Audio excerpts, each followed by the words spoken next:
పదాలు తెలియని పెదవులకు అమృతవాక్యం అమ్మ. సంతానలేమి సమస్యతో బాధపడుతున్న ప్రతి స్త్రీమూర్తి బాధను మేము అర్థం చేసుకోగలం. 49 వచ్చే ఎన్నికల్లో తెలుగుదేశం పార్టీకి ఎంపీ అభ్యర్థుల ఎంపిక పెద్ద తలనొప్పిగా మారబోతోంది.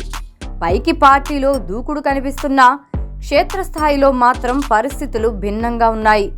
పార్టీ పరిస్థితి రోజు రోజుకు దిగజారిపోతోంది. ఎల్లో మీడియా జాకీలు వేసి లేపినా ఆహా ఓహో అంటూ ప్రచారం చేసినా ప్రయోజనం కనిపించడం లేదు.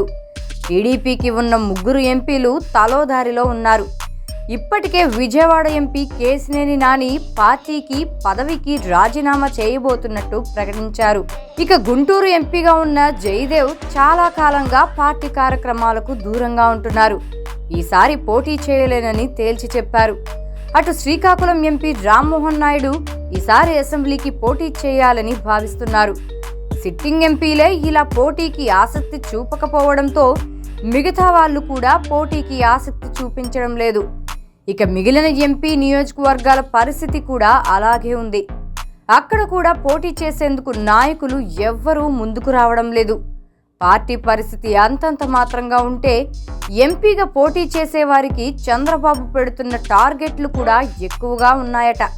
పోటీకి దూరంగా ఉండడానికి ఇది ఒక కారణమన్న ప్రచారం ఉంది. రాయలసీమలో తిరుపతి స్థానం నుంచి పోటీలో ఉండే సినీ నటుడు శివప్రసాద్ మరణంతో అక్కడ పార్టీకి సరైన అభ్యర్థి ఇప్పటికీ దొరకడం లేదు. చంద్రబాబు సొంత జిల్లా అయిన చిత్తూరు ఎంపీ స్థానానికి కూడా అభ్యర్థి కూడా దొరకని పరిస్థితి ఉంది.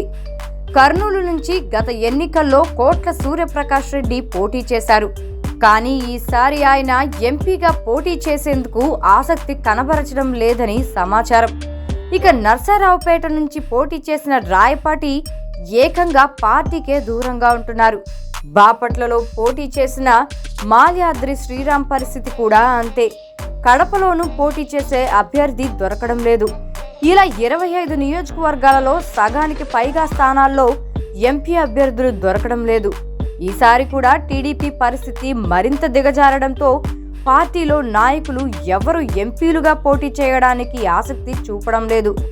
దీంతో పక్క పార్టీలో ఉన్న నాయకులు ఎవరైనా తమ పార్టీలోకి వస్తారేమోనన్న దింపుడు కళ్ళ ఆశతో చంద్రబాబు ఉన్నారు.